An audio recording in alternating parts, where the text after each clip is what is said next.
Hi friends, మీకు ఇక్కడ కనిపిస్తున్నవి రేగిపళ్ళు అండి.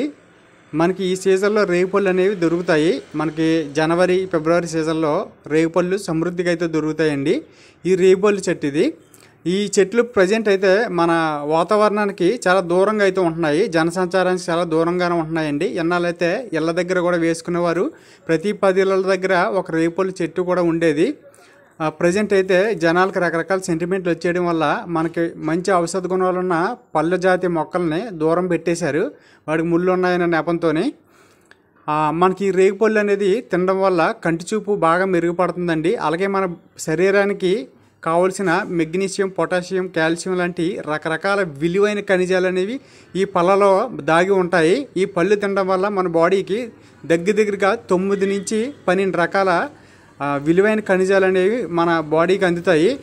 అలాగే మనకి ఈ రేగిపళ్ళు ఏవైతే ఉన్నాయో వీటిని పెద్దలు పూర్వకాలంలో రకరకాల పండుగల్లో విలీనం చేశారు. ఎందుకనంటే ఈ ఔషధ గుణాలు ఉండడం వల్లే.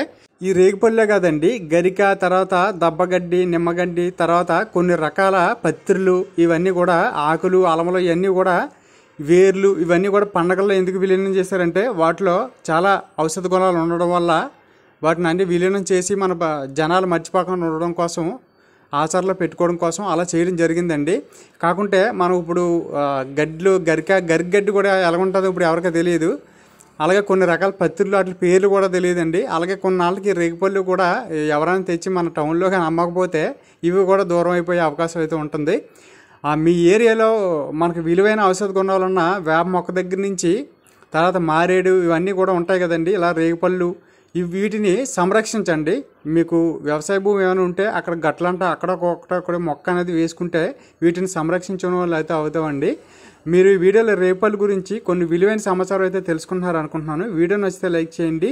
అలాగే మీరు మీ ఇంటి దగ్గర కానీ పెరట్లో కానీ మీ చేలో కానీ ఎన్ని రకాల ఔషధ గుణాలు ఉన్న చెట్లు పెంచుతున్నారో తప్పకుండా కామెంట్ పెట్టండి, వాటి పేర్లు. వీడియోపై మీ అభిప్రాయం కూడా తెలియజేయండి. Thank you for watching.